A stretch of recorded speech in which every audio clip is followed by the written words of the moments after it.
Syracuse Nation, welcome to yet another edition of Orange Time. My name's Giovanni Heater, as always, and thank you for joining me. Today we welcome former Syracuse basketball point guard out of Houston, Texas, number 4, John Gillon. John, how you doing?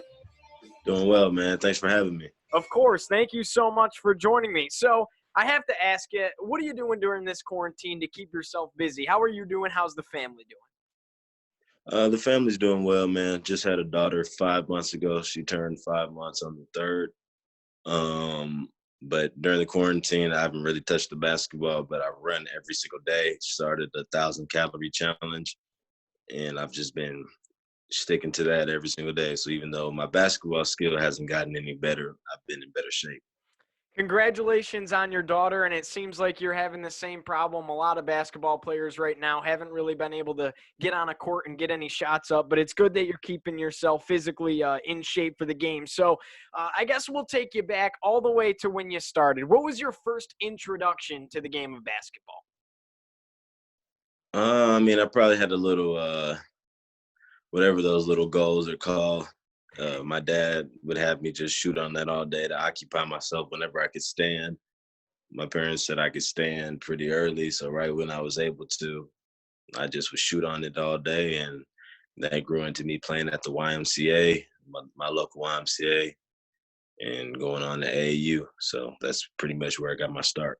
When you were young, were there any players that you really tried to emulate their game and you looked up to, whether it was at the college level, the NBA level, or even just in your community? Growing up, I was a Rockets fan, so I really liked Steve Francis. That was the point guard that was just so exciting. Like I wanted to do everything like Steve. Like he was so flashy. Even though I wouldn't consider my game flashy at all, but he could dunk as a smaller guard, and it was just always fun to watch him. So I had a big admiration for him and how he played. Now, in high school, you had quite the successful career. So can you talk a little bit about that career and what it was like being the best player in your area at Strake Jesuit High School? You know, you were a first-team all-district guard 2 years in a row. You took your team to 2 consecutive district titles. So what was that whole experience like for you? It was good, man, but I can't take all the credit. I had a very good backcourt mate with me. But together we were very successful when it came to, winning the city. I remember we were number 1 in the city one year, probably around that my next year as well. We won around 20 games in a row. But just having that winning attitude, learning how to win, learning how to play with the team, on top of being at a, Catholic high school and having rigorous academics really molded me into the man that I am today.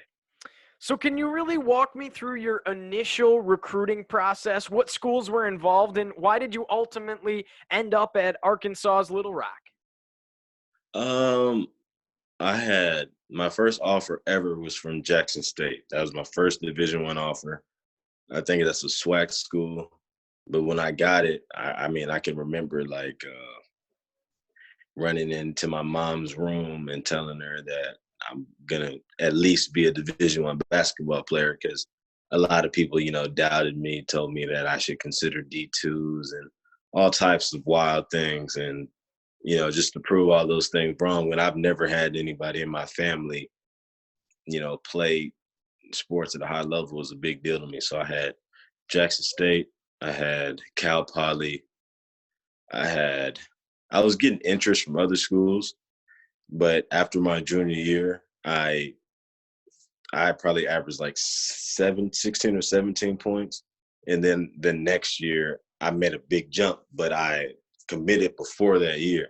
So I was getting mid-major schools, but I think I would have got more schools if I would have waited it out, because I was getting more interest. But I just chose to go Little Rock because they were in the picture. I had the coach come see my game, head coach come see one of my games, and I had a coach come to my house. So I was like, they seemed very interested in me. Mm-hmm. So Now, can you speak about your time there?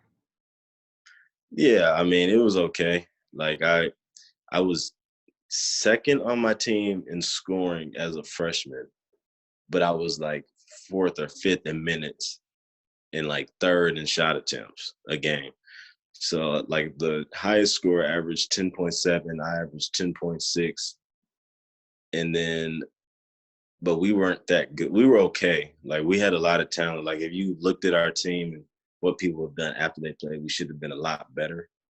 But I think like coaching and like the system didn't complement our team. So I think we kind of underachieved with the talent that we had. But I think like now, I mean, so then after the season, like I decided to leave because I didn't think I could reach my full potential at that school. So what's your recruiting process like after leaving ALR, and how did you really end up at Colorado State? Again, you went through 3 different recruiting processes throughout your career. So how was this one different from the first? What schools were involved once again, obviously at a higher level? Right. So I I got probably over 10 offers at that point. Even though I went to a smaller school, mid-major, it was out of Texas A&M and Colorado State. I had other schools offering me, but I wasn't really interested Mm-hmm. in those other schools. I was kind of big on I wanted to make that jump to a high major school, but Texas A&M was struggling to they were struggling to get a scholarship open. Okay. So I was like kind of waiting. Colorado State, they had a scholarship. They offered me. I went on a visit. The campus is beautiful. 30,000 kids. You're in Fort Collins, right by Denver. I mean, it's easy to fall in love with the school if you go see it. Like it's honestly like it's very nice. Mm-hmm. And I was just like, well, Texas A&M, like I can't wait for them because that's where I really wanted to go. And I committed literally Texas A&M said I could go there, but they didn't have the scholarship cleared, so I couldn't just say I was going to go. So Mm-hmm. I was just like, you know what, I'll go to Colorado State, make the most of it. I like the school, like the coaching staff, like the area. So I committed. A few minutes later, literally, Texas A&M called me and said, "All right, we have the scholarship filled." I was like, I mean, Really? we have the scholarship Open. up for you. Wow. Yeah, it's actually crazy. So, I mean, I think you're just placed in where you're supposed to be, honestly, you know? Yeah, I guess it's kind of everything happens for a reason. That's what a lot of people are saying in a time like this. But can you talk about your experience playing at Colorado State? Again, a higher level up. Was it hard to transition into that at all, or were you just going game on from day one? I mean, it's always, I would say my first few games there, I was more, I never get nervous, but I was not comfortable. That's how I would describe it because just the way I was coached, like a player like me needs a good amount of freedom because I mean, I have good decision making on my own. I don't really need to be on a leash. So, but I was on such a leash with how strict the coaching was. Once it loosened up, then we all started to play well. My first year at Colorado State, we won our first 14 games. We're top 25 in the nation and broke a school record in wins. And I won Sixth Man of the Year that year. Wow. Yeah, so we were pretty good.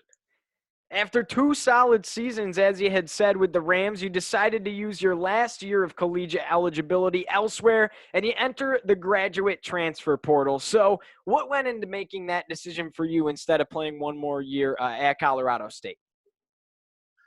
So when I went to Colorado State, it was kind of like a reset button. Like I went there, I had the red shirt.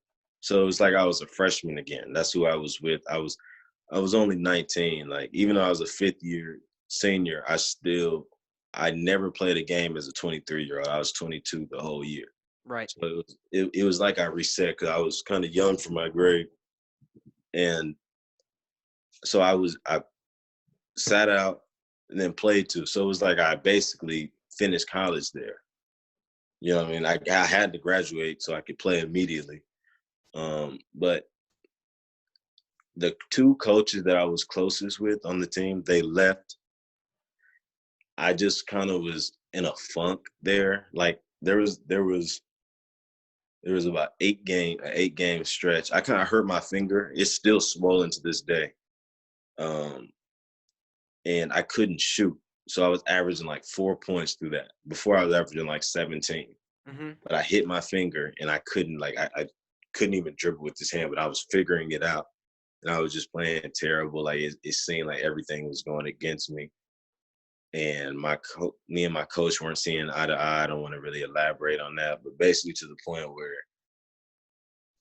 I mean, I guess I could talk about it now, but he told me I might as well transfer. Like I was like, wow, or like he doesn't want me there or something, and he benched me.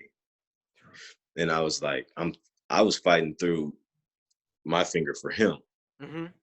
you know, and what happened next? So he would still play me. Towards the end of him benching me, my finger started to heal, right? Mm-hmm. So, and then one thing about me is I get in the gym. Like I work out a lot on my game. Like I don't shoot a high percentage or do the things that this is just for like any kid that'll listen to this. I don't do the things I do without working hard. Mm-hmm. I didn't shoot 43% from three at Syracuse by not working hard. Me and G-Mac, we got hundreds and hundreds and hundreds of shots up. I would go at night, I would shoot. So, but anyway, so I'm working on my game extra with the coach. He saw I was in a fun. One of them that left, we still talk to this day. He brought me, he was like, John, let's start working on your game. Let's start getting some work in. Because I wouldn't shoot after because my fingers, but it was starting to heal. Mm-hmm. So we started working. And even though I was coming off the bench, I would still get 20 points, 20 points, 20 points, 20. Like I was 16 point. Like I would play well. Right. So then he's seeing that type of value. My head coach is seeing that, even though he was talking to me crazy, I guess, forgetting my ability. I guess, even though before the season I remember him saying I was the second best point guard he ever coached. He could see me playing in the NBA. He doesn't know, like, because he had me on such a small role last year. But we get to the end of the season. I had, I pushed my average up. And the whole time, I don't even speak on. He starts to start me again. Uh-huh. Like, but it's too late at this point. Like the damage is done. You know what I mean? Right. And a lot of people don't know this. They think I was running away from the team. So I get to the end of the season, and you could tell the conversations towards me. It's not well, you're not playing. It's everyone's trying to be my friend, like nice to me, because knowing I can go anywhere in the country now. Right. I know what the recruiting process is for a fifth-year senior who's done what I've done. I was averaging around like 14 and 5, not starting. You know what I mean? So, I mean, I can remember being convinced and then telling me I'm quitting on the team, but I'm like, hold on 1 second. Didn't you tell me that you wanted me to go? You know what I'm Right. saying? So Absolutely. I remember the first day my name hit the portal. It was like my phone just started buzzing off the hook. Really? Buzzing off the hook, man.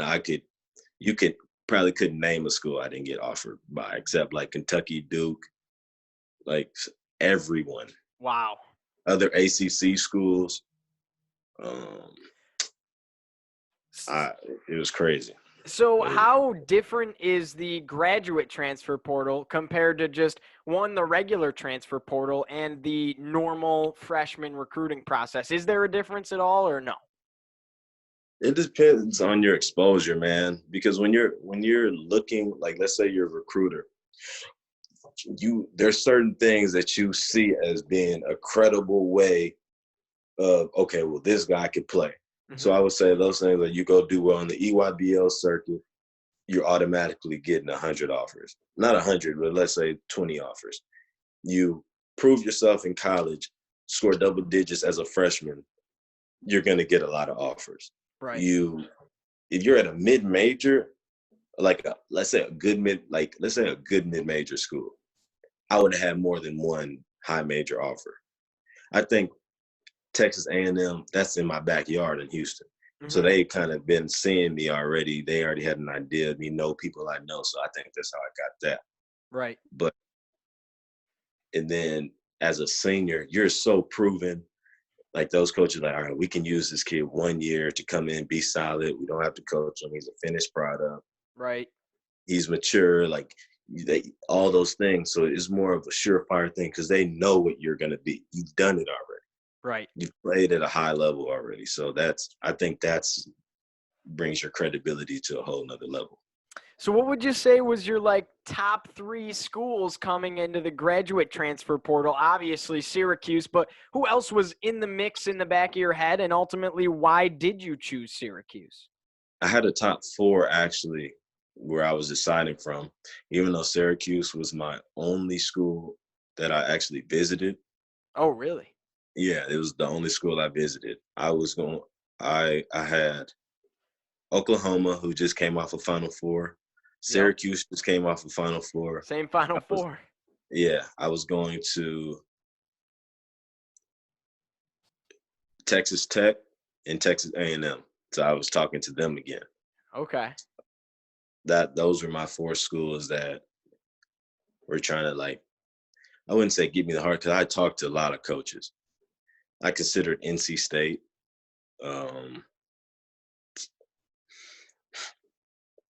yeah, Purdue. Like there's a good amount. I can't really remember now, but It's been a it bit. was yeah, it was a lot, man. Did it become tedious at all? I mean, you had done it 3 times at that point. Or was it That's still just as exciting? I think that was the reason that I jumped into Syracuse so fast because I was just tired of the phone calls. I'd already done it. You know, I just people asking me where I'm gonna go. I was still in school at the time. I was trying to graduate out of the econ degree, Mm-hmm. and that was very hard to get. Like it was very hard the last semester of school because those are the upper level econ classes, and I was taking 18 credits so I could graduate. Yeah, so Yeah, I was exhausted, and absolutely. I just wanted to get it over with. I'm like Jim Boeheim called. I can't say no to that. For sure, for sure. So why Syracuse though, besides just wanting, to kind of be done with it all and they were active early? Was there anything, did you get close with anybody besides Boeheim or Boeheim? Was there something that they said or was just you're playing in the Carrier Dome in front of 30,000 people? How could you not? I mean, I think um, to me, and I mean nobody knows this, but I think to me, when I was growing up, like first of all, people from where I'm from don't get Syracuse offers. Mm-hmm. They don't. I can't name one person from Houston that Had except you ever watched Cuse basketball at all? yeah, I used to watch, of course. And so I was just like, this opportunity is bigger than me, honestly. Like it might never happen again because they don't even recruit down where I'm from. I only got that offer because I came from college. Right. You know what I mean? Mm-hmm. Like so I was on dang near the West Coast, really Midwest, but I guess Colorado's considered West Coast. And I don't know, man. Like as a kid, like I just saw myself as an ACC guard. I used to always I used to really look up to Jay Williams. I used to see guards like Quinn Cook. Um, who else was in the ACC back then? Back in the, I don't know. I just used to see that, and I used to be like, I can lead a team to the ACC. Mm-hmm. Like I was like the best guards playing the ACC, the best guards in the country playing the ACC, and I was like, that's me. And I was like, this is my opportunity to go do what I've said in my mind that I can do. Had you had any prior contact and talk at all with a fellow graduate transfer out of Nebraska and before that Kansas, Andrew White III? Did he play an influence at all, or it wasn't? You didn't know each other till you stepped on campus? I didn't know Andrew at all. Me and him to this day talk every single day. Really?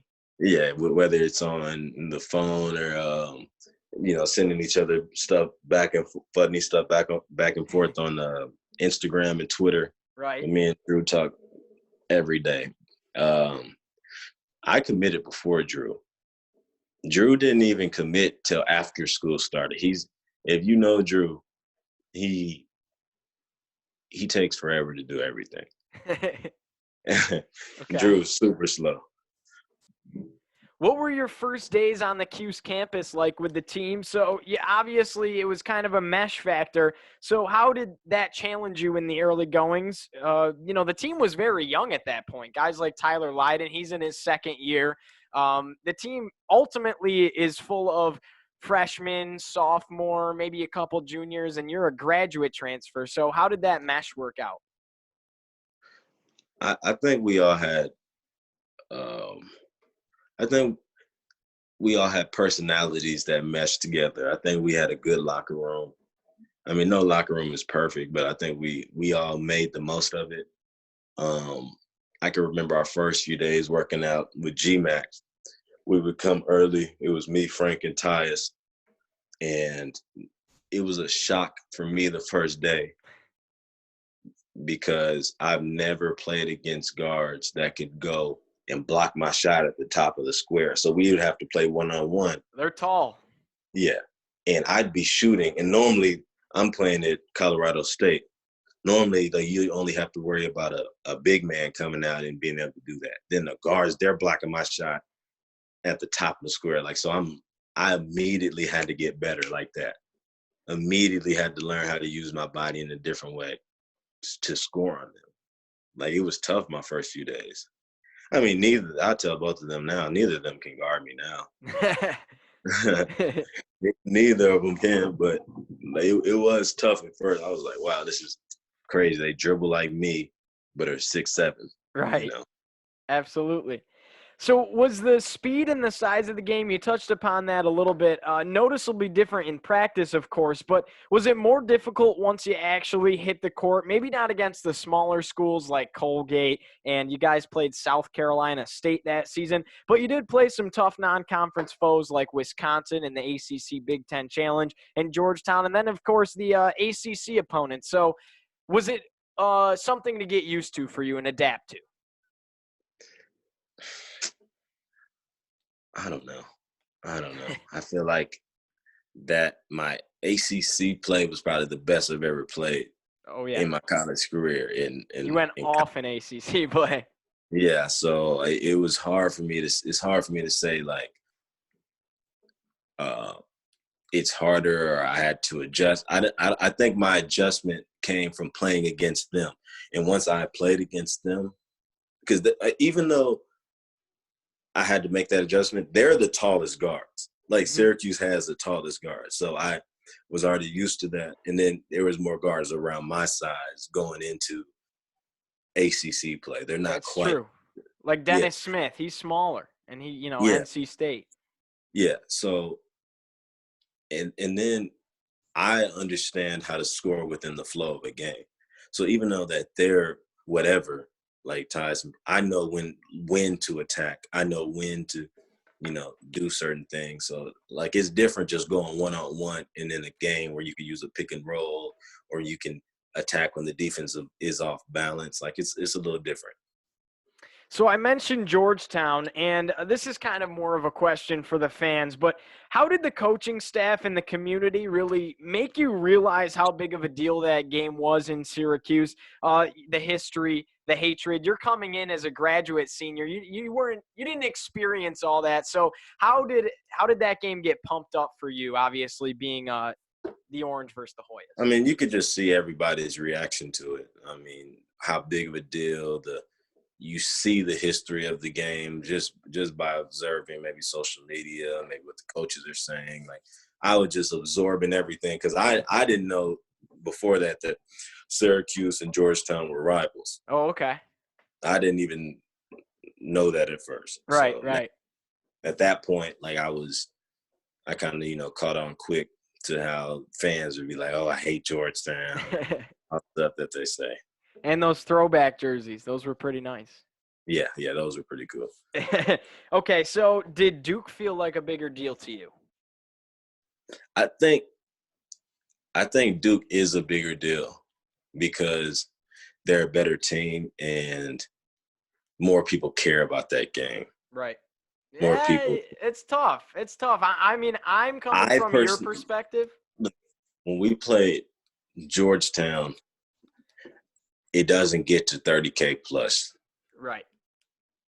Duke is 30K plus every time. Like every time we play Duke is gonna be the roof is gonna come off. Yeah. So that's I think Duke is a bigger deal, to be honest.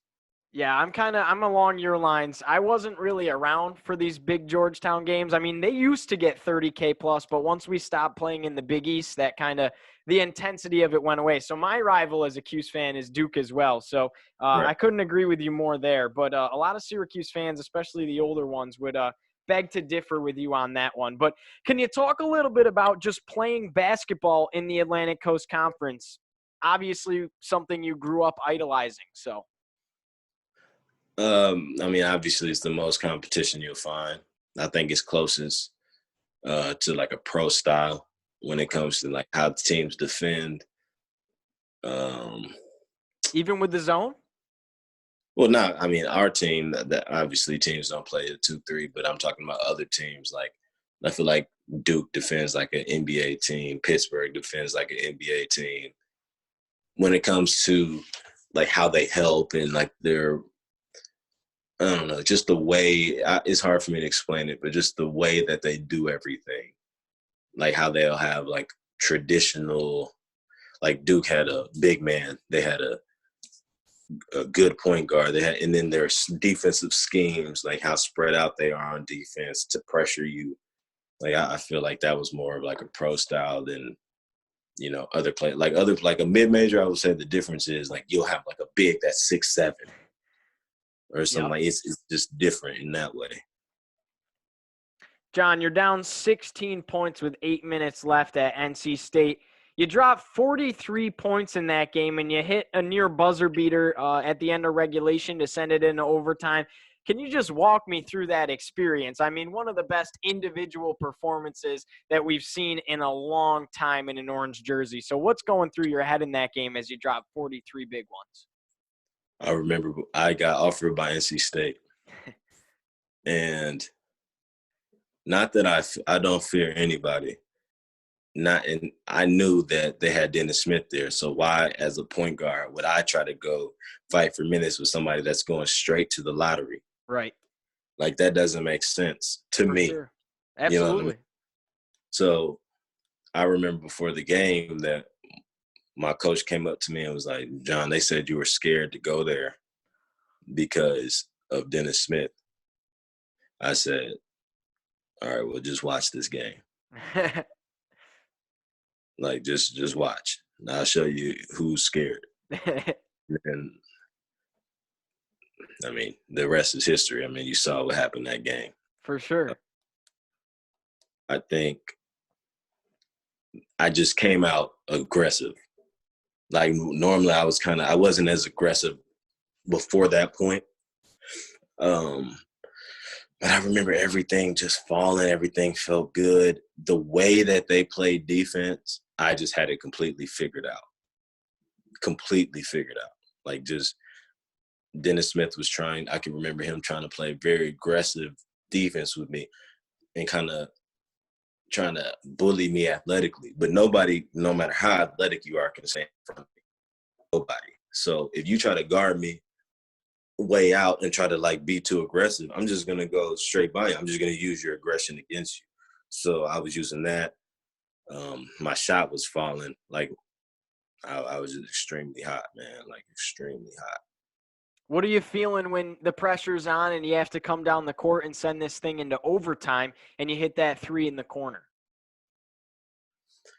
Well, I got to take you to the defensive play before that. I forgot the dude's name. Maverick, I think. Rowan. He hits a fadeaway three on Drew. Mm-hmm.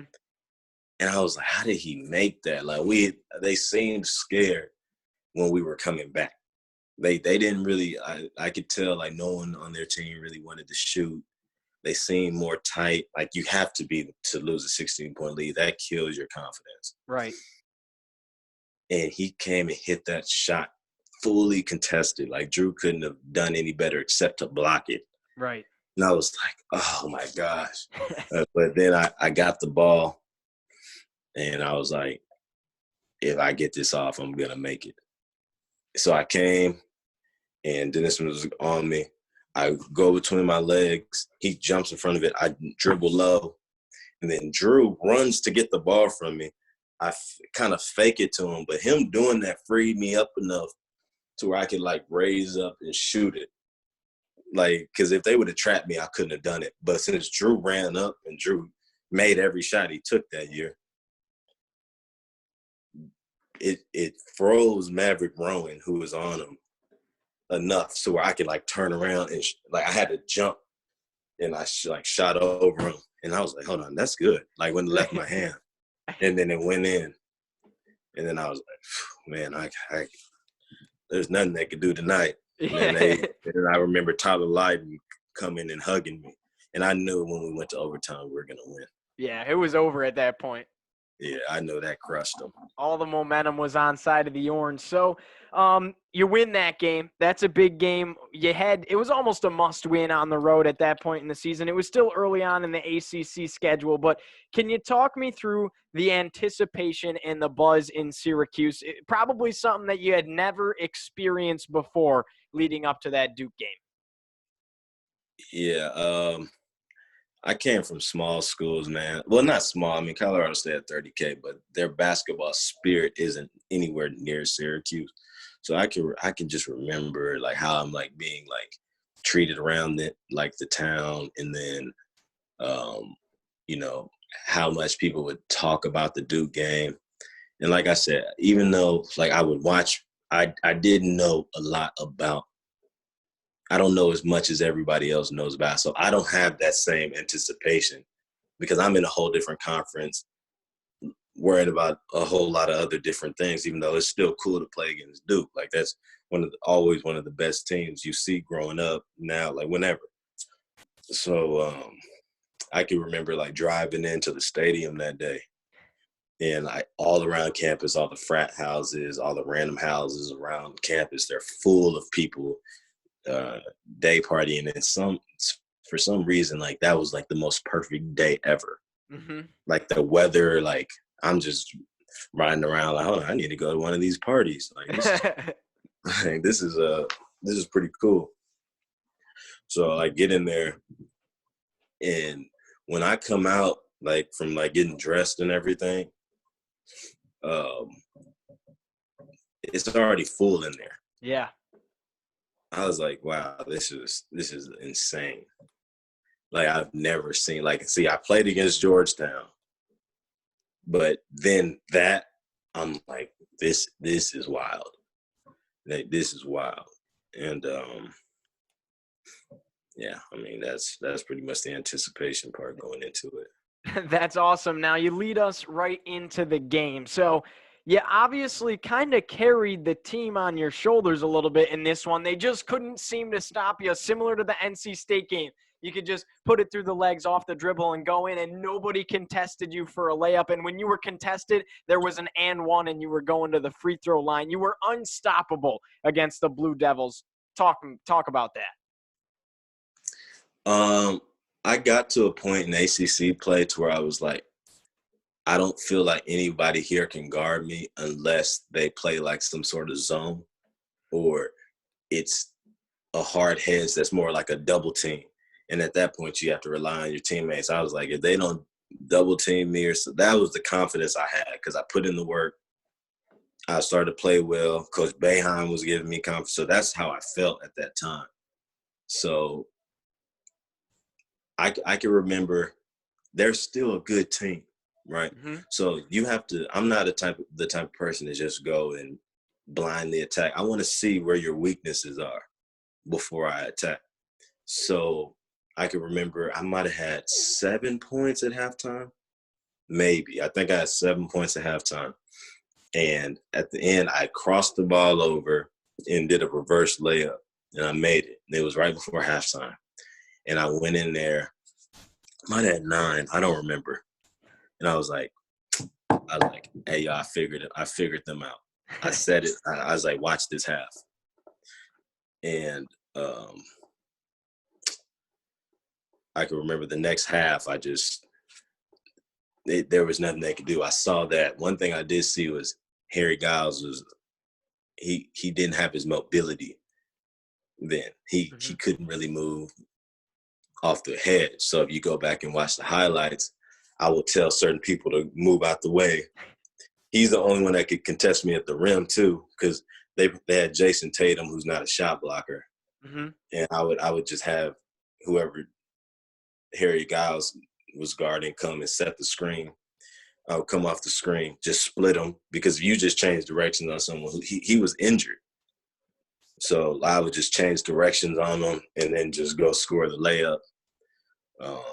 I mean, a few people contested, but I mean, once you get your confidence scoring like that, I was, hitting everything, then hit a few threes. And was Boeheim calling isolations out there for you?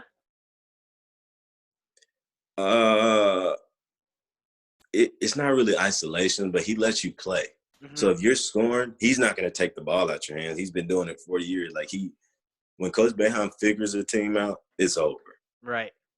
Like, it's over. Like, I've seen him do crazy things with the clipboard, man. It's like you can tell he's been doing it for 40 years, man. It's crazy what he can do without even, stepping on the court. So, I mean, he let me play. He saw that I had to figure it out.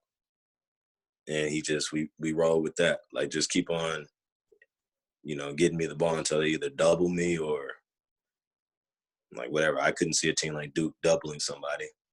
So they just, let me do that. John, I'm sure you've been asked this question 1,000 times since it happened, and you'll probably get asked this question 1,500 more times. I will say this.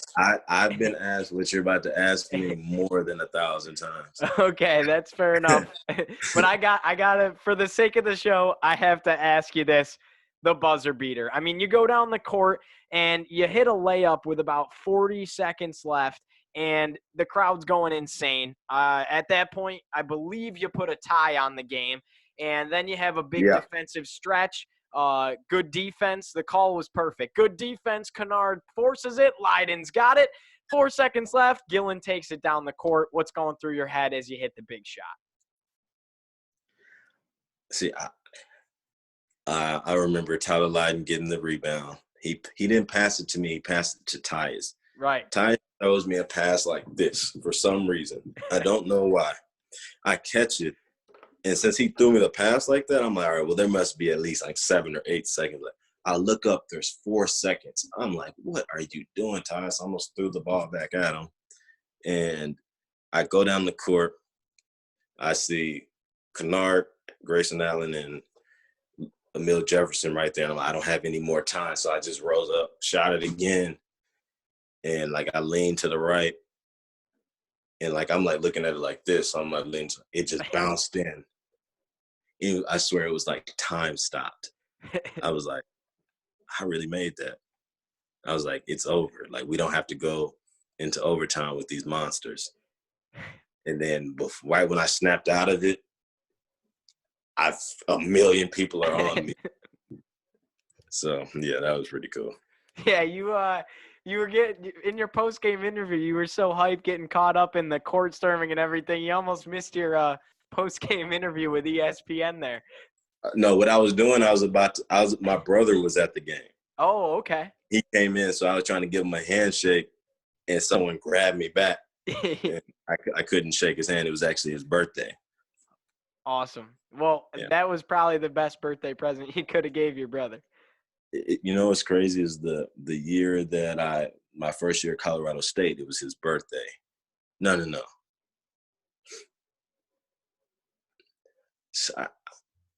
Something crazy happens on his birthday every time. Like, it's just like I have a really good game every single time it's his birthday for some reason. It's that brother connection. There's nothing like it. It's family. Yeah, true. All right, John.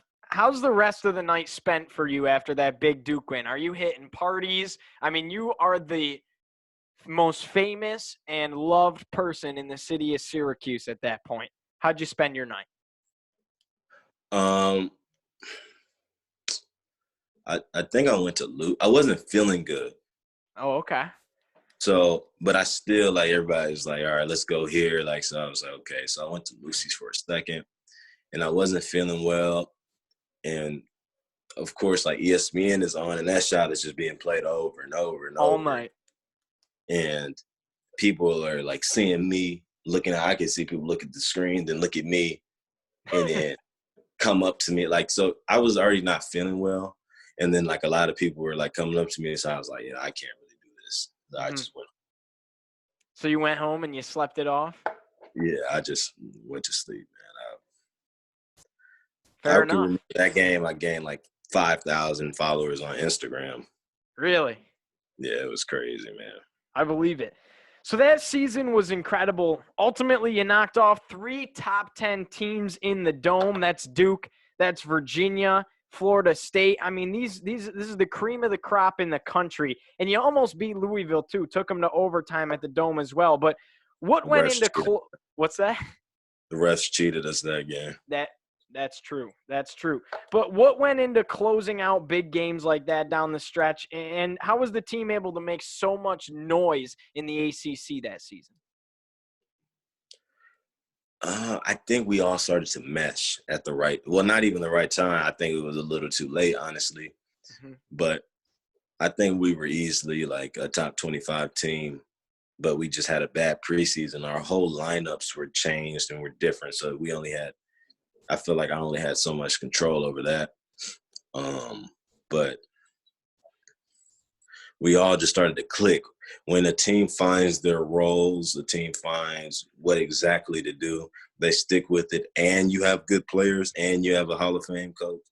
I mean, that's what you're supposed to do, honestly. Like, Yeah. we're supposed to be in that one of those teams that are top 10. I mean, I can't see too much of a difference between us and them. Like, I really can't, top to And bottom.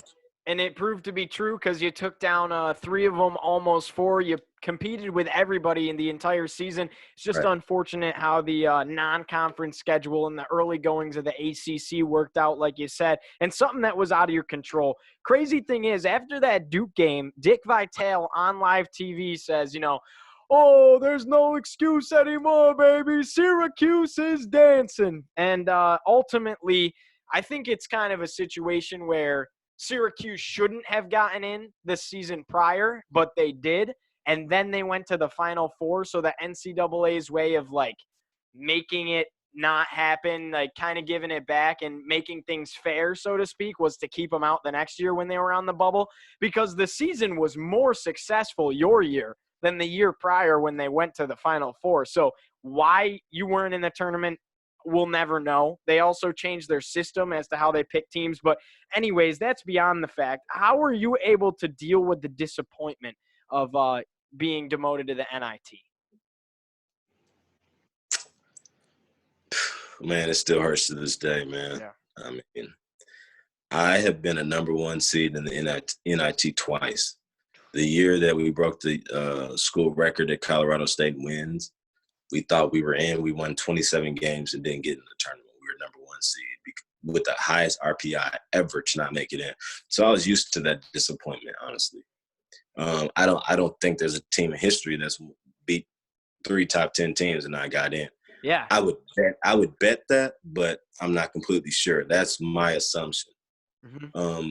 Then, I mean, one point I always make is you talk in a circle if you can't state the obvious. And when things go to my opinion, or like everybody will just say things for the sake of argument. Like, let's say I'm like, killing is bad. And somebody's like, well, I don't think killing is bad when it's clearly bad, but then you put a disclaimer on it like, okay, well, in my opinion.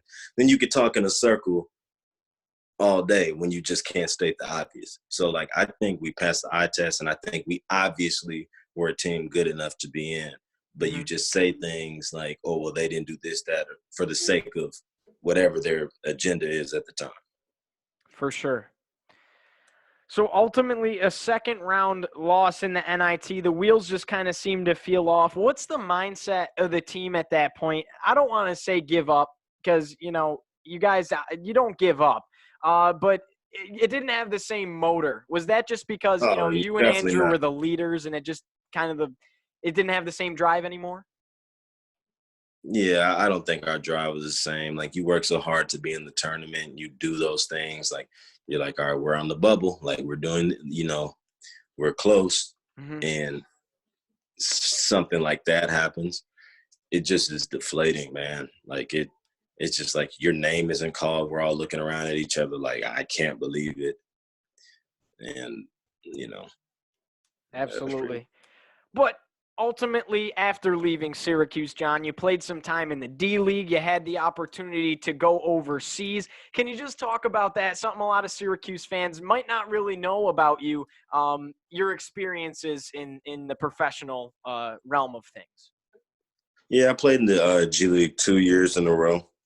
My first 2 years out, I think I did pretty well. I think my game is suited more for that style of play. So I Hmm. think that's why the transition was very like easy for me. But it's more of like, are you going to get that opportunity? I can remember my first year. Um, I had these people have an agenda. You know, Hmm. it's not necessarily who the best player is, because I can remember specifically my coaches coming up to me telling me, man, John, you're so good. Like, you're so fast. You can do these things. I can see you getting 40 points in the G League this year. This was my first year. And I was like, well, then why don't you play me? Like, and then the very next game, I don't play. So they could see that ability, which I did get 40 that year in the G League, Hmm. and on a different team. Like, I went to a different team, and you don't play. So is it like, did I all of a sudden get better? No, I've been able to do that, but I never got the opportunity. I Okay. didn't I didn't play 20 minutes in the G League till past halfway in the season. My first game playing 20 minutes in the G League, I had 20 and 10. Like, I felt like it was easy. Like, that was easier than college for me. Okay. Like, I never had back-to-back 20-point games in college. Never, because this type of freedom you have there. I would have 3 or 4 games in a row with 20 in the G League. Um, I've had coaches tell me they think I'm an NBA player, but I mean, I haven't got the opportunity yet. So, um, but yeah, going on, we get to the end of the year. In my first year, we get to the Eastern Conference Finals. We lose to the Raptors in the G League. I had a two-way point guard in front of me, but I had been playing so well, my coaches still play me. In the Eastern Conference Finals, I went 9 for 10 and I had 22 points. And I still didn't, for some reason, like, I think I averaged 23 and 8 as a starter in the G League. Wow. My first. After that, I didn't make a summer league roster. I didn't get an Exhibit 10 or a two-way. Wow.